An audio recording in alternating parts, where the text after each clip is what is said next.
andedel gayuh kekono ori sang rama ndaya padyana yaksa gung cangkrama namane wil katak sini jejagi jroning wareh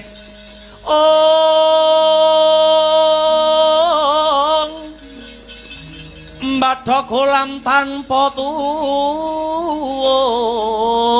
mina-mina Drucaladri mila gugu saben ari Mas miper panonku pating kalebur kepapak wanara kusika seta kethek luse putih Anoman sing dadi jenengku Anoman Rama Ndayapati Senapati Swilagiri bali takon kekesete Raden Indrajit aranku Tumenggung Salokat Katut Barat sumedya lakumu dudu kowe sing tak goleki Prabu Rama Wijaya kenyembah lamar babate gulune ora usah goleki sing ora ana Anoman kang saguh ngadepi dedapuramu wani karaku entek wedine kariwanine bagus gedhemu cilik dhuwur mundhek kupat kapita ke buntute ula tapake kejero ke manuk branjangan yen pancen wis satria sekti tanpa aji teguh tanpa meguru wateken aji japa mantramu wateken aji japa mantra tumpang sutebyata tamen sati kamu jota kondoso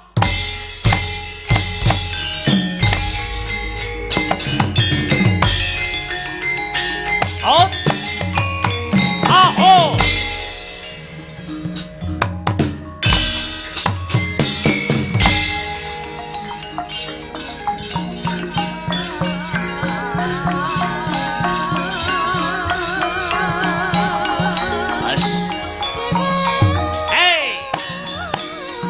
as oh ha oh i pa ha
abrabak srukabrahanang geget waja mlintir gumbala sugal wijiling sabda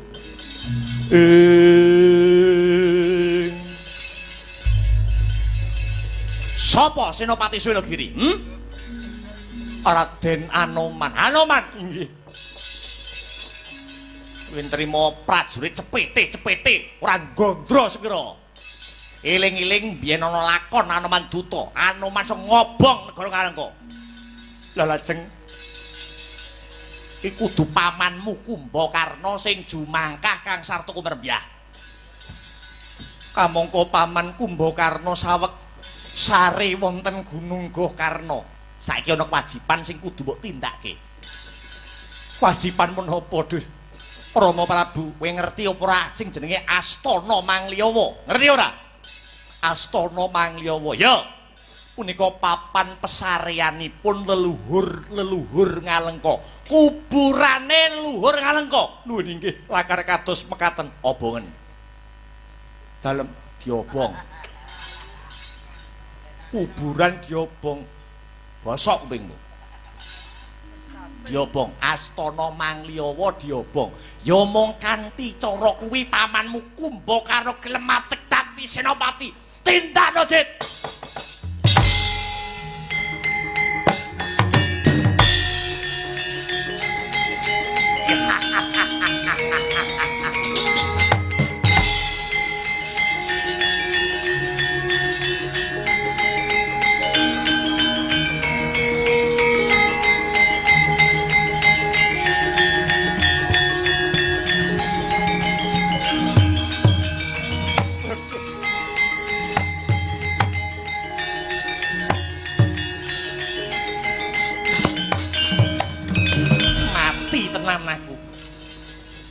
Aku nek ngobong Astana Mangliyawa, papan pesareane pepunden-pepunden Ngalengka, kingko aku kuwalat. Nek ora tak estokke wis ditugel guluku karo Kanjeng Rama Prabu ya. Senadyan abot kaya ngopo aku kudu manut karo perintahe ratu. Aku kudu ngebotke kewajiban tinimbang kates tak obong Astana Mangliyawa dina iki.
Kang Rajang ing Dahana Wadya sangkep keprabon prangkang obro Markata ing turu pemudar sene. Kumbakarna parep turu bablasno nganti mudar aku ora bakal gubris ning Sawangen saiki negara Ngalengka wis ginebak peperangan. Negara Ngalengka wis ginebak peperangan. Iki wis dudu perkarane Rekan Sinta. Iki perkarane wis dudu aku ngrebut bojone Rama Wijaya. Dadar pisan dudu perkara kuwi Kumbakarna. Wadya Bala Wanara prajurit munyuk-munyuke Rama Wijaya wis wani ngobong astana Mangliyawa. Papan pesareane luhur-luhur negara Ngalengka. Yen kowe turu tegese sing merem ora mripat batinmu ana. Woi.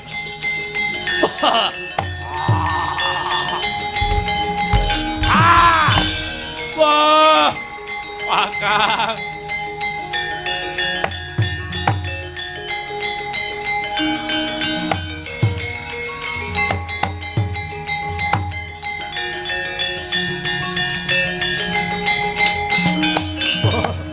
Dosa apa sing tak sandang? Kakang Rahwana Raja, dosa apa sing tak sandang? Aku turu nganti ora ngawuni-ngani. Halamun to papan pesareane leluhur-luhur Ngalengka. Angka papanake ning astana Mangliyawa diobong. Leluhur-leluhur Ngalengka ora ngerti kintang kimpuling perkara.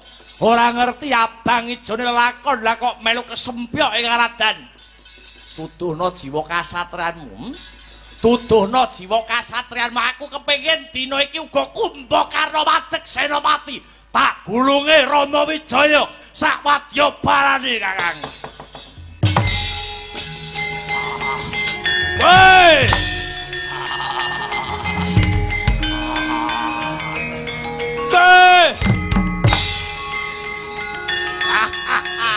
Kumbakarna matek senopati.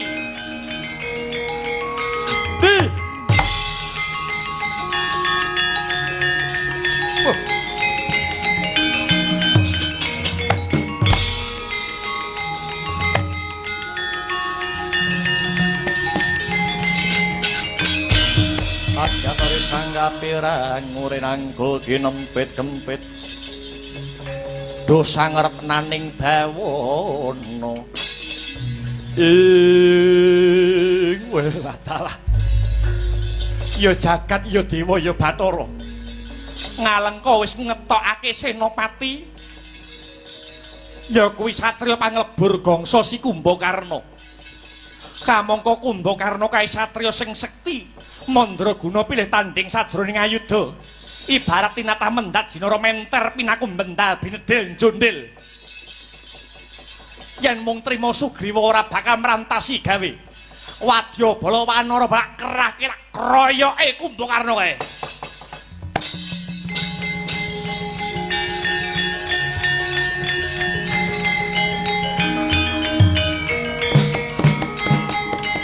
Ayo.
Kinaraya sagunging para wanara. Kinaraya sagunging para wanara Raden Kumbakarna. Sirah ana ketheke, irung ana ketheke, dada ana ketheke, weteng ana ketheke, yen disawang saka kadohan kaya gunung kethek ya ngethok karo san kang pungkasan Radyan Kumbakarna sineblak punang wanara gontal kaprapal sagunging para wanara kathah kang sami pecah.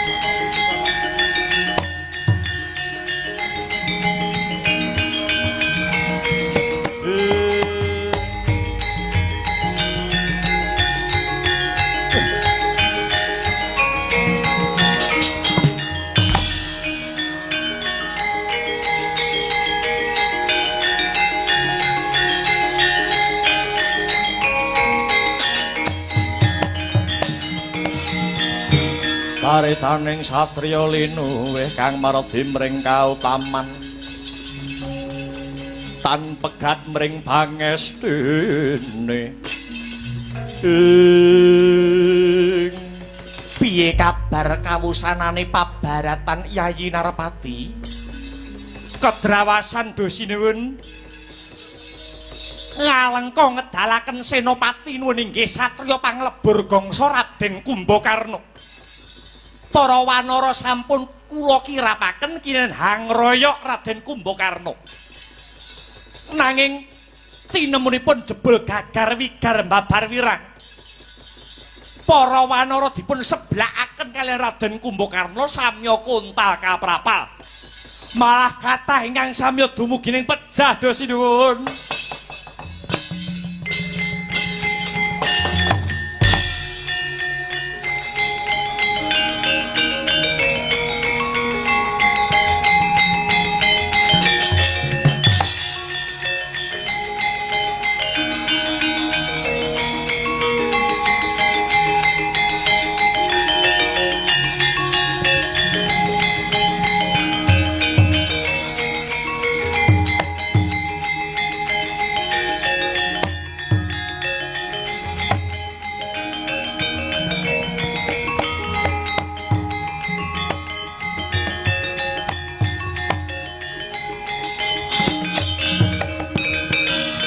Yayi Lesmana kang sarta Gunawan Wibisana. Kula wonten dawuh duh Njeng Koko Prabu. Kula wonten dawuh duh sinuwun. Luwih-luwih aku bakal wawan pangandikan kelawan jeneng sira Gunawan Wibisana. Ing ripalungguhan iki negara Ngalengka wis ngetokake senopati agung. Sapa to kang jumeneng dadi senopati ora ana liya kejaba mung satriya panglebur gangsa si Kumbakarna. Semune para wanara ora ana sing kuwagang nandingi tandang kridane, malah akeh para wanara kang sineblakake dadi layon. Gunawan, kula wonten dawuh sinuwun. Mbuh piye caramu, mbuh piye reka dayamu. Kowe sedulure enom Kumbakarna. Kowe biyen ibarate mangan turu ya karo si Kumbakarna. Kowe iso nggelar ya kudu bisa nggulung. Dene kowe wis ing ripalungguhan iki kowe wis puruhita utawa suwita marang panjenengan ingsun. Jiwa ragamu kudu mbok sramake sakwutuhe marang Prabu Rama. Kanthi cara mbuh piye caramu, mbuh piye reka dayamu, apa sing dadi pengapesane si Kumbakarna wiyakan kareben enggal sirna Senopati Ngalengka Diraja.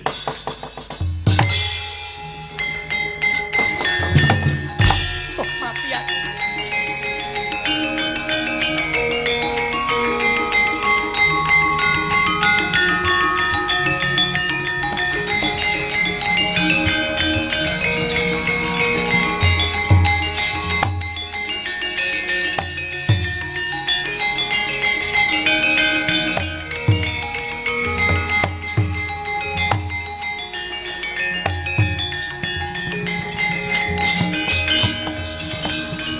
Tawang-tawang tangis Gunawan Wibisana nuwun inggih Raden.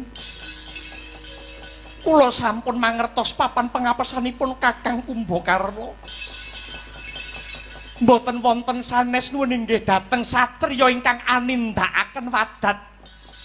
Menapa to maknane wadat? Satriya ingkang sajeke urip boten gepok senggol kalian satunggiling wanita. Sak lumahing dawana sakureping akasa boten wonten ingkang kula sawang. Kejawi namung paduka Raden Lesmana ingkang anyarirani satriya wadat kala wau. Raden Lesmana, pejah gesangipun Kakang kula Kumbakarna kula borongaken dhateng paduka Raden.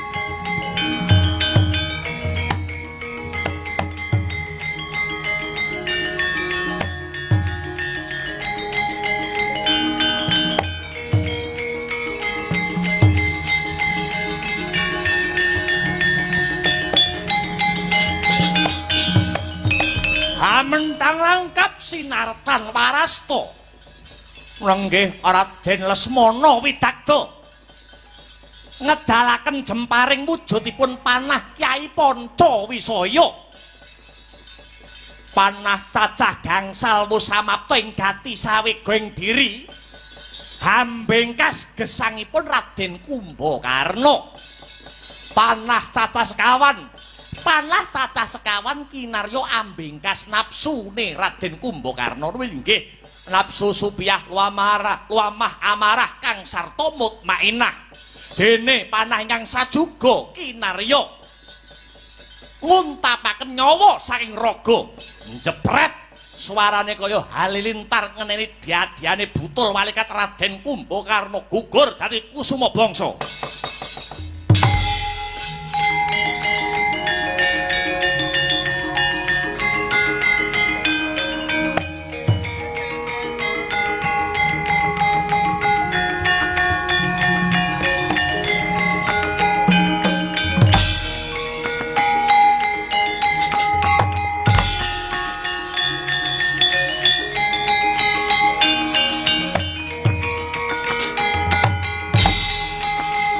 Apa?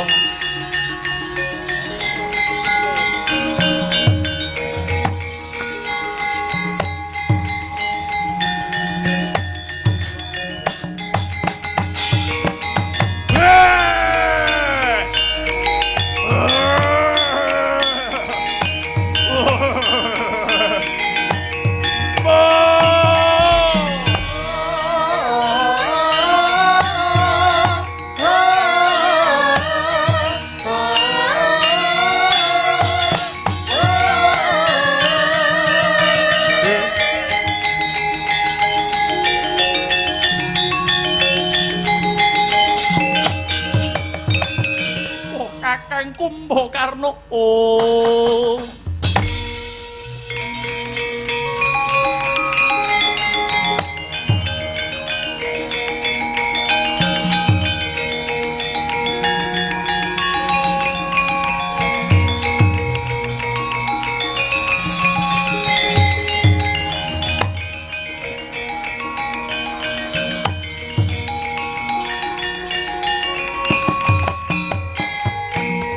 Kakang Kumbakarna paduka njrebabah ndepani lemah Kakang. Gunawan Wibisana. Aku wis marem Yai. Aku wis marem krana matiku aku mbelani nusa kelawan bangsaku. Mbelani marang tanah lairku Yai. Oh Kakang. Kenging menapa paduka Kakang riyen-riyen boten purun kula gandeng tanganipun Suwita Purohita dhateng dutaning Adil Sri Rama Wijaya Kakang. Ora ana guna paedahe Yayi bener kuwi gumantung saka ngendi anggone nyawang bener kanggone Wibisana durung mesti bener kanggone Kumbakarna bener kanggone Kumbakarna ya ora bakal mesti bener ning panyawangi Wibisana mula ya di ikhlasno pun kakang aku wis marem wis rampung darmane Kumbakarna kakang manggone netepi darmaning kasatriyan tak enteni Yayi tak enteni Adi Wibisana ana ing lawanging kaswargan Yayi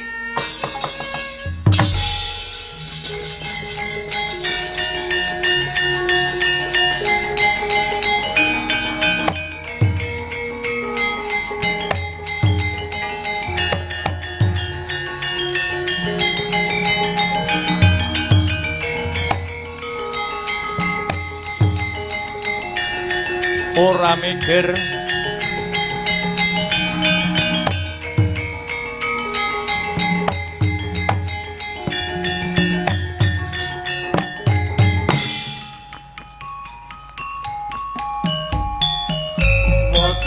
mangsa kasangga punjeng benjing ing alam donya manungsa punjeng prakara alam ati paring pidana nanging padha ora rumangsa yen susah alam akesan sira aja padha kesula kabeh ngono tarsani asofna ora aja padha sembana supaya datang ke citra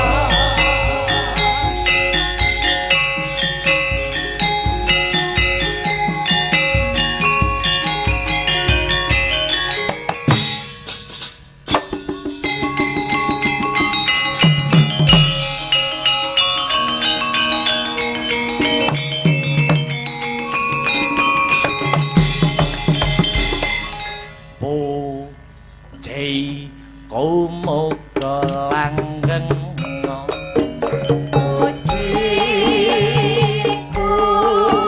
tansah lestariya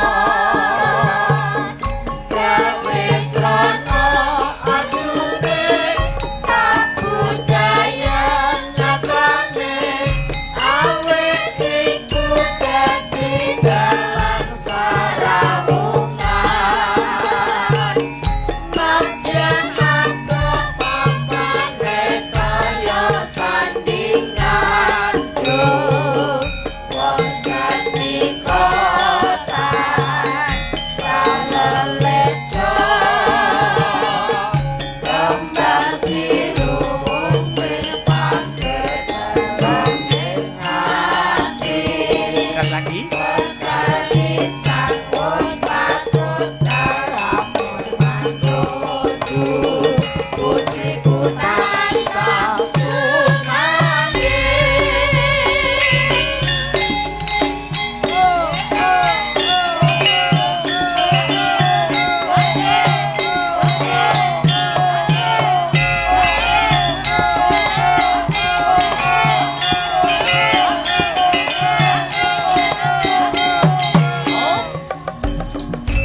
Alhamdulillah ya gliak-gliak nih Jam 2 punjul 18 menit manut jamku. Ayo. Wis jam 2 punjul wis ngentekne lakon loro kurang siji iki wis ya. Kurang karno. Lah iya, Weh. Ning leren sik ora ketang sak kemprangan. Ya ngaturne apa wigatine awake dhewe tinimbalan menggaris bawahi. Heeh. Kang Sarta ya kuwi ngaturke tetembangan sing durung dipinangkani. Nggih. Watah banget niki Mas Gareng. Ayo mula kuwi. Ning sakderenge ngaturken tetembangan kula ambali malih anggen kula nggaris ngandhapi nuninggih menika. Ngaturaken panuwun ingkang tanpa pepindhan, nggih ta? Dumateng keluarga besar nuwun inggih punika ingkang winengku kinurmatan keluarga besar PG Lestari Pabrik Gula Lestari.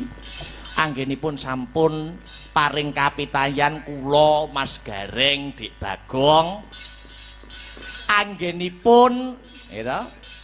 Paring lelipur wonten ing adicara buka giling dalu sak mangke. Alhamdulillah.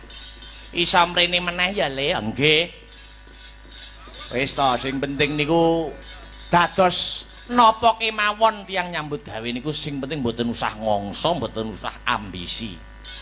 Sing baku dilakoni kanthi bener becik, semaksimal mungkin kalian aja leren dungane ya kudu dikencengi. Fa insyaallah Gusti paring kelancaran, fa insyaallah Gusti paring gangsar samukawise Mas Gareng. Amin. Ki menglakone wis ngentekke Bambang Sumantri karo Kumbakarna ya Dik Petruk nggih. Ya lakon panyuwunane Mbah Tar. Tripama Kawedar. Dadi bahasa-bahasa wayang niku banyak wong-wong sing awam sing ora kulino nonton wayang iki belum mengerti kaya istilah Banjaran. Apa to tegese Banjaran? Kaya istilah Kalajaya. Kalajaya iki apa to? Piye ta, Truk? Nek Banjaran ki apa to, Truk? Banjaran iki maksudnya apa? Banjaran kuwi dari kata dasar banjar, berbanjar.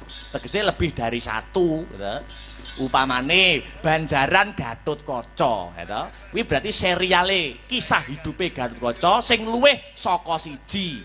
Biasane Gatotkaca lair, rabi, ratu, ngono kae. Gatotkaca lair, Gatotkaca wisuda. Nah, kuwi termasuk Banjaran, berbanjar. Ana sing ngarani Banjaran kuwi biografi, ya kena.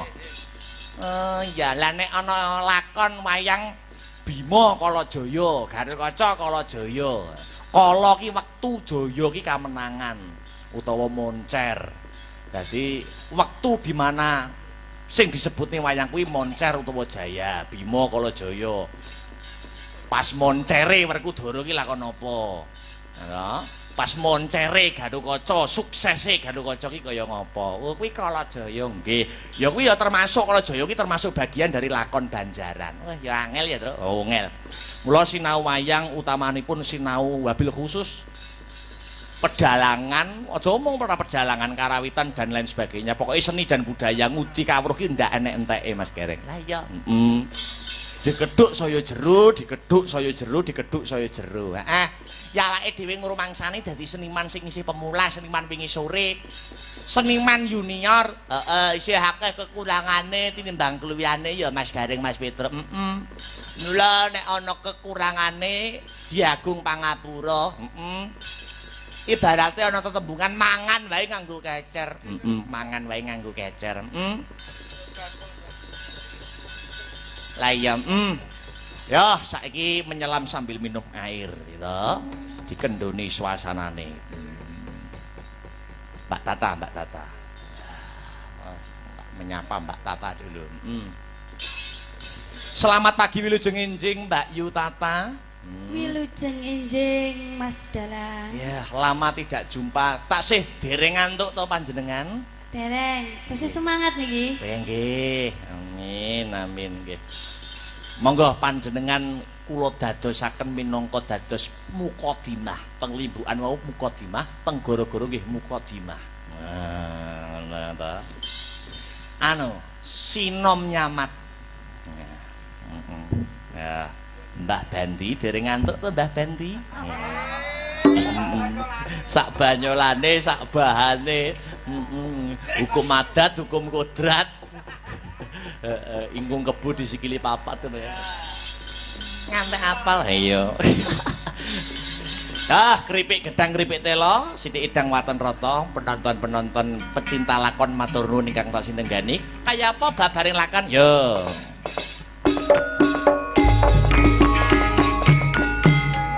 Sikro kang bala bumingel.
Kancare satriya Tripama angka 3 Panasanes Narpati ngawangga Karna Basusena lalu diwasaning mangsa nyabrang jaman Mahabharata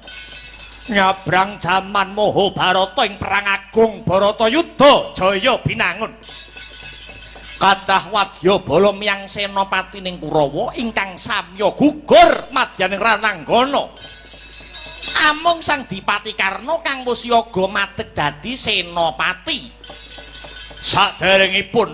Saderengipun magut pupuh Sang Karna amanggihi ibu kinasih Dyah Kunti Talibrata.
Langening kalang yanaglara pandamuncar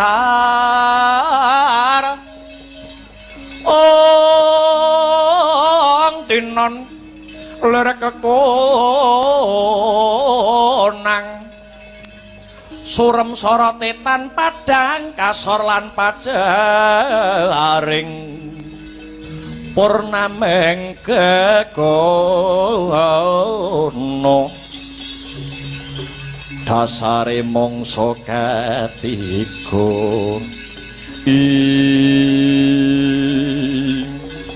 kawula nuwun sewu kula ingkang sowan wonten ngarsa paduka Kanjeng Ibu anakku mbarep Karna kaya kejugrukan wukir sari kablabaran samudra madu Dene anakku lanang sowan ana pengarepanipun ibu, aku wis kangen ibu, wis kapang cah bagus. Aku njaluk ngapura wiwit kowe isih jabang bayi nganti saiki ora nate tak kula wentah Karna. Nuwun sewu Ibu. Nadyan paduka mboten paring katerangan, kula sampun miterang kanthi gamblang lan wijang dumateng Kanjeng Rama Adirata tuwin Kanjeng Ibu Nada. Magepokan kalian sejarahipun Basukarna.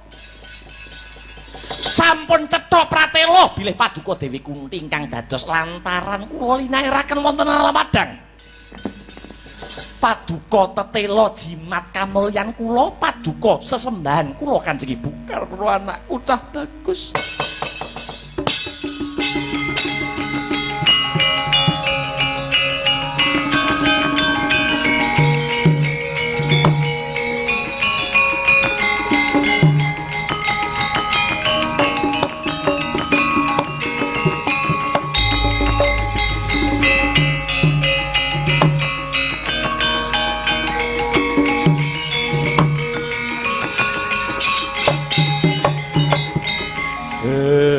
Angin amidit milir aroma kurang berjaran sari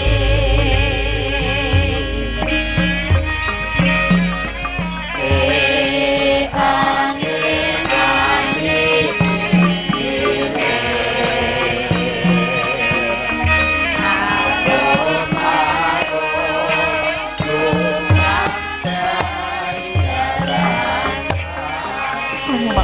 Karna, pancene bener kowe kuwi anakku lanang.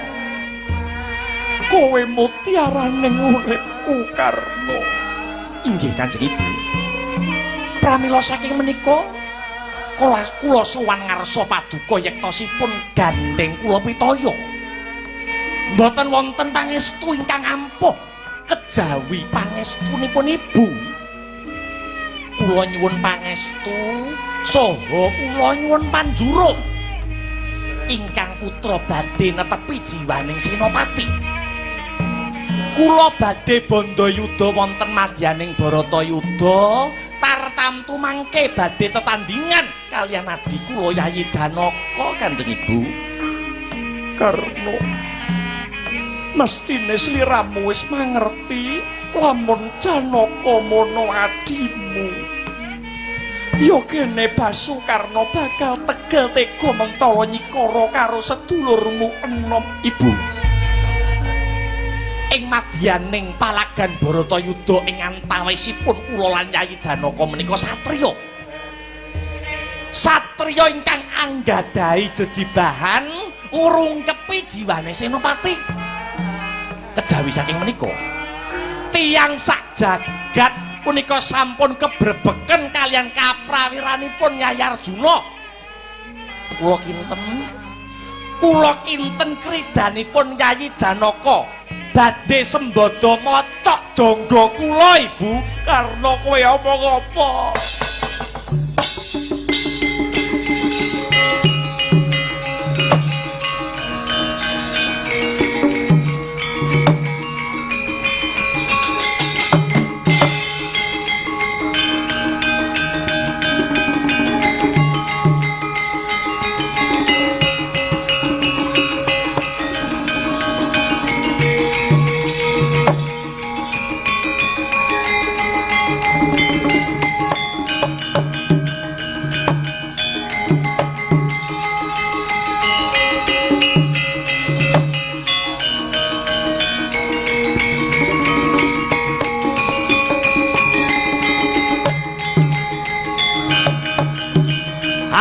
Jalah anak lanang tenan ganteng tenan kowe le. Ayo tak kusiri magot ana madyaning pabaratan.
Punapata merah ingsun rehat dan pas pakung widel tuhun dahat tanpa karya sangkang rinamakan Gusti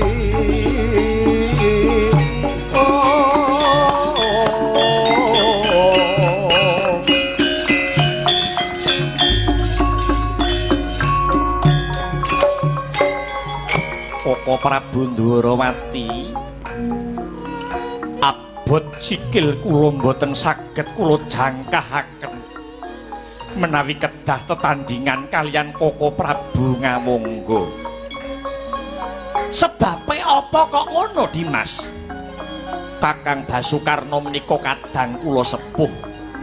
Kedahipun kula pundi-pundi lan kula aji-aji. Kula mboten mentala menawi kedah tetandingan kalian Kakang Ngawangga. Duh Koko Prabu Arjuna. Kala mangsa hukum kuwi ora bisa jejeg merga menungsa sing kajibah netepake pengadilan rasane isih kebondo dening rosane rasa tresna. Yen karo wong liya kowe tega mentala midana, nanging yen karo sedulur kowe ora bisa. Njur besok kapan timbule adil yen Janaka patrape mban cindhe, mban ciladan ora bisa adil. Duh Koko Prabu. Menawi sak lebeting payudan Kakang Karna ngantos seda kados pundi? Tartamtu Kanjeng Ibu Kunti ajur mumur raosipun. Bedahipun menapa? Bedahipun menapa Pandhawa ngayahi Baratayuda menawi namung badhe nyengsarakaken penggalihipun para pinisepuh Arjuna? Urip kuwi lugune mung netepi dharma kautaman. Dene manungsa kok kadunungan rasa seneng lan rasa sedih merga uripe isih kegubel dening pangarep-arep lan pepinginan. Tembung sepi ing pamrih rame ing gawe kuwi yektine menungsa mung diutus nindakake kewajiban tanpa ngarep-arep apa-apa.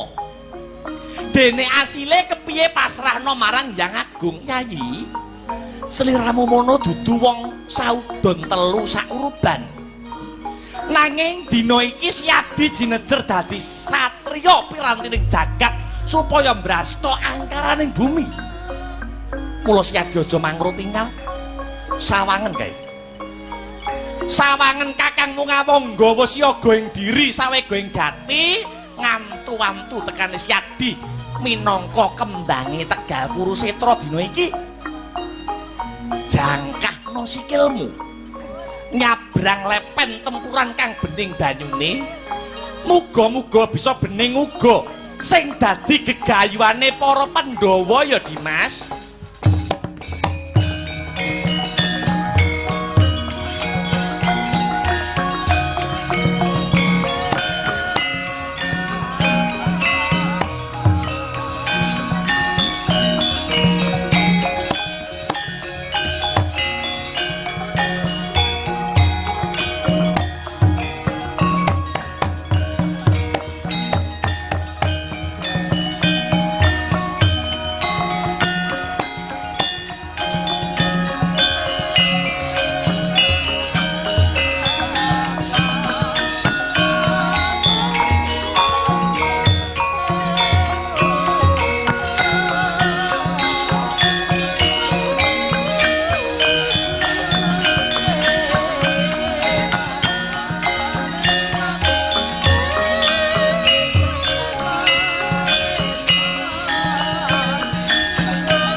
Winarya palupi Surya putra Narapati ngawongga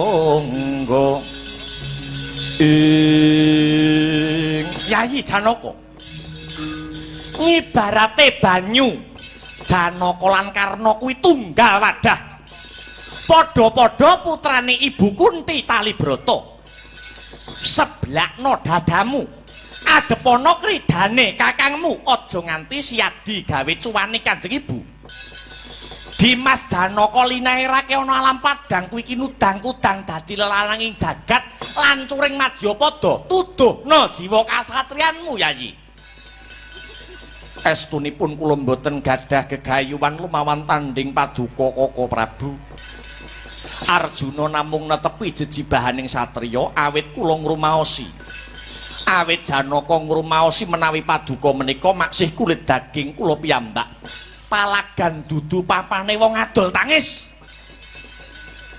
Kurusetra ora ana tetembungan sedulur karo keluarga ning kene sing ana mung tembung mati apa urip wani apa mundur kula wantun Kaka Prabu ya iki sing tak arep-arep joget lek kendyangi cah bagus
Tanding mangsa sang Arjuna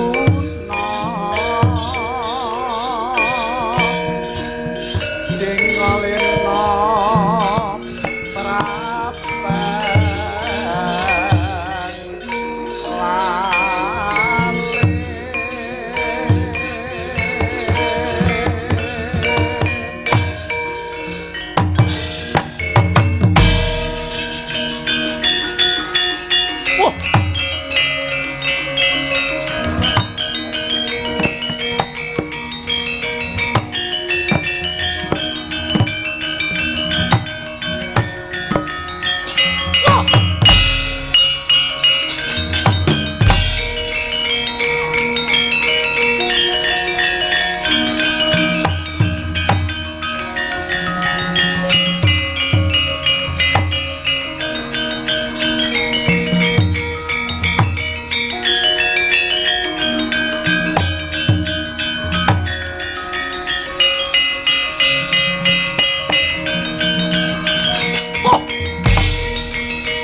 Karna kowe arep ngopo Karna nuwun sewu Kanjeng Rama kula badhe mungkasi perang Baratayuda menika kanthi senjata pamungkas jangganipun Yayi Arjuna ingkang tetep dados jatining lesan kosek Karna anggonmu mentang langkap sinartan warastra lungit yen ndak sawang saka pakusiran kene kuwi kedhuwuren Karna kuwi ora penerjangga ning kedhuwuren Karna mboten Kanjeng Rama menika sampun terpunten jangganipun Yayi Arjuna kuwi kedhuwuren ya Karna kuwi kedhuwuren Kowe keduren, kowe guguwa karo aku.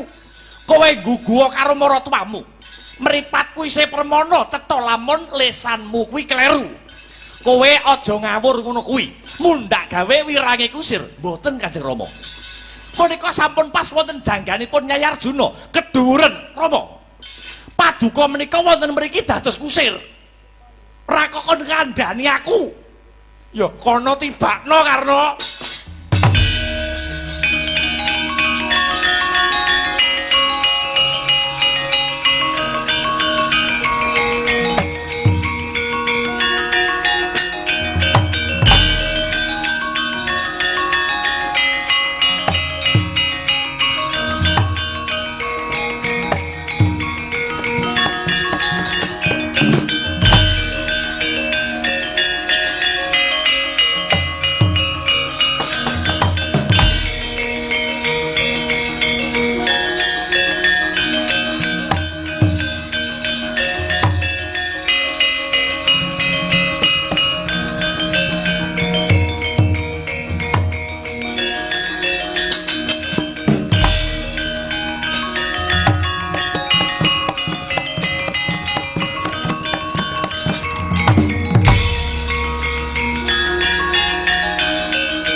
Rengginas trampil nata Ndwarawati nggih nyongusiri kendalining rata. Mula klebating jemparing ingkang jepret saka kendhenge Sang Basukarna. Mangkono tanggap ing sasmita Ratu Ndwarawati. Sigra hanggenjot ponang rata. Sing kudune kena gulune Raden Janaka parandene malah ngenani rambute Sang Arjuna nganti mbrodol rambut Arjuna sak tekem.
Nata Kresna lonang andika duh Yayi Prabu Hayuwa sungkawing tias kepriye Janaka duh Koko Prabu langkung prayogi kula aturi mejahi dumateng ingkang rayi kemawon duh Koko Prabu tek tembungmu ngono kenging menapa paduka genjot wujuding kreta. Yen kreta ora tak genjot iki mengko gulumu tugel. Mergo jemparinge Basukarna isih bejo kowe lagi kena lungsen rambutmu, tegese rambutmu sing ana ngarep. Nanging langkung prayogi tugel gulu kula tinimbang dipun wirang-wirangaken kados mekaten. Yen janggamu tugel kowe mati, mati kula mboten wedi. Aja mopo rasamu Janaka. Manuta luwih dhisik kelawan pun Kakang. Kretane Yayi Karna Kyai Jati Suraya dioyak. Yen ora dibudidaya kanthi cara mengkene, tak kira nganti biar padang kowe ora bakal menang mungsuh Ratu Ngawangga Janaka.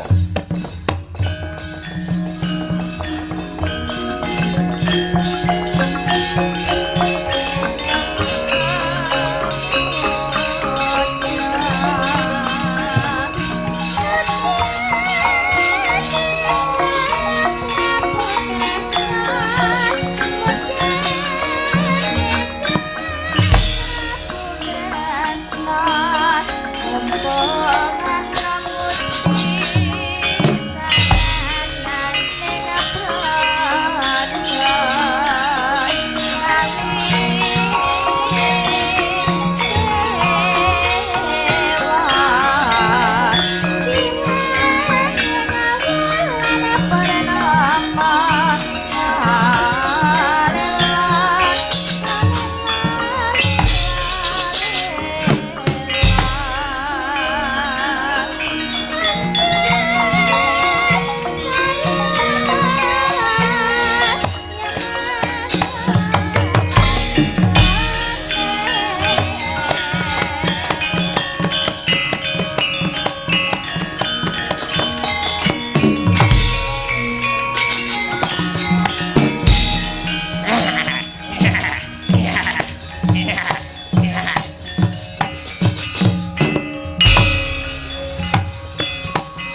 Karno. Keretamu Jati Surodyoyak karo kretane Natandrawati Kyai Jaladara oyak-oyakan nganti ora ndugomana kretamu nyemplung ana ndut. Satemah rodane wae ora ketok, ora iso obah. Nuwun pangapunten. Kula aturi Kanjeng Rama tetep jenak pinarak mapan wonten pakusiran. Punika mbebayani sanget. Kula mangke ingkang badhe ngungkih sarana ngangkat roda niku supados saged medal saking endut. Ning kuwi kewajibane Kusir Karna. Aku wae sing bakal ngangkat rodane Karna. Boten. Punika mbebayani Kanjeng Rama. Kula aturi paduka Kanjeng Rama minggah wonten pakusiran. Ora bisa. Yen ngono ayo rodane diangkat bareng-bareng. Jengandika kedah minggah wonten pakusiran. Yen Kusir ora manut karo Senopati, tegesipun paduka nabrak aturane wong dadi Senopati. Aduh piye to Karna?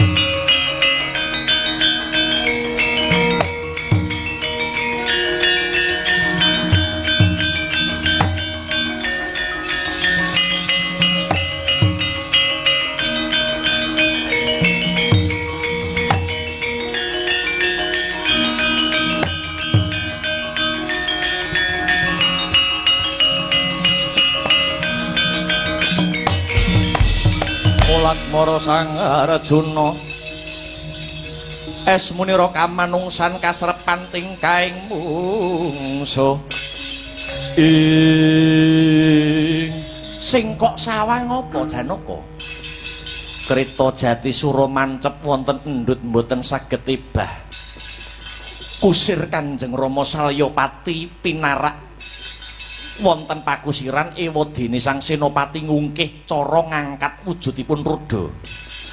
Mumpung kakangmu Karna kae ora waspada lepas ana jemparing. Koko Prabu punika nista tegesipun nyolong laku. Punika sanes jiwaning Senopati Koko Prabu. Yen kowe ora mateni nganggo cara ngene iki, mokal kowe bisa ngungkuli kasekten Ratu Ngawangga. Tindakno.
cuti tinggal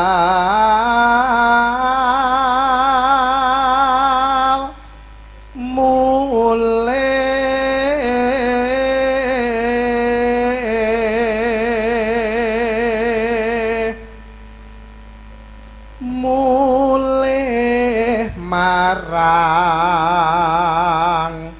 mula nira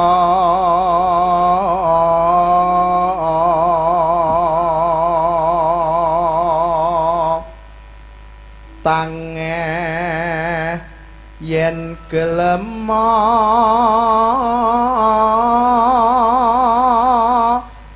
bali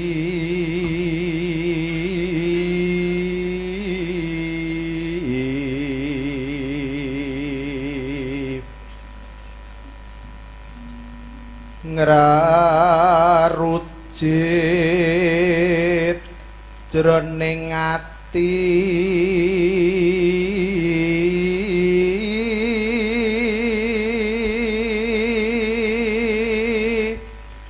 yen kelingan labat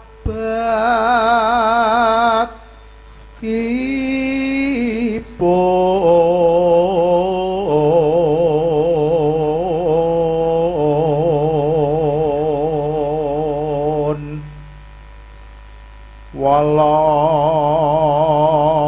wala kuwata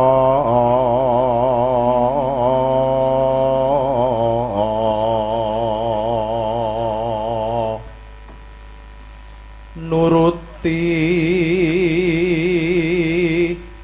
lakoning urip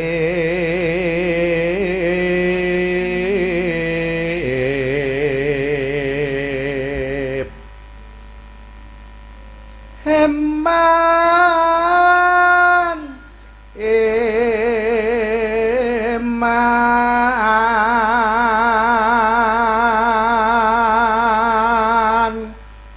urip pisan nggo dolanan